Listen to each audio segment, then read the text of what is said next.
Hello, Barbara Ann Mojica, aka Little Miss History, with you for another session of the 2-Minute Teacher, how to set up a mini lesson in just a couple of minutes. Today's lesson is Read Like a Detective, and we're going to be using a work of nonfiction and our critical thinking skills to navigate and understand what we are reading. To do this, we will need a few materials. Number one, you will need a template from corpino.com, Read Like a Detective. Link to where you can find and download that will be in the show notes. Secondly, you will need a workbook or article of non-fiction. You will need some pens or pencils, optionally some crayons if at the end you want to illustrate. And you will also need to have a parent or sibling to work with you as you complete the task. We're going to go through this step by step. After you have the Read Like a Detective, you're not going to read the book first. You're going to follow these steps first. So the first step is to look at your selection to write the title and the author. Then you're going to, before reading, scan the title, the subtitles, the pictures, the images, any graphs or captions in the book, and you're going to find the text features, what it looks like.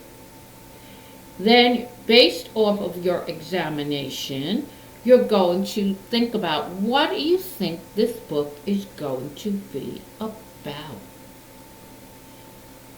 before you read it.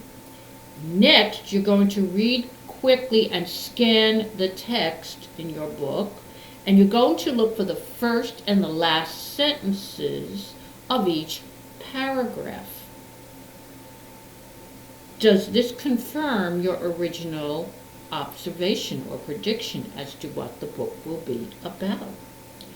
Move on to the first box. In the box below, write down words that you don't understand in the book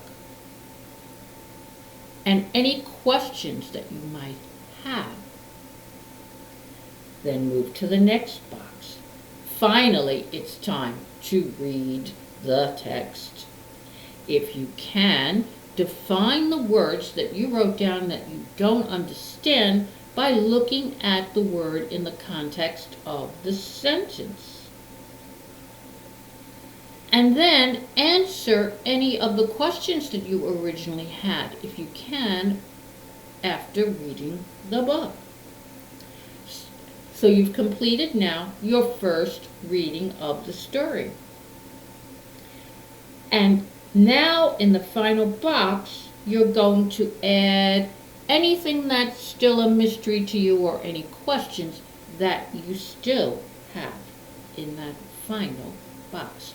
So you have used your critical thinking skills in order to make your way through the nonfiction passage in order to really get a good understanding of it.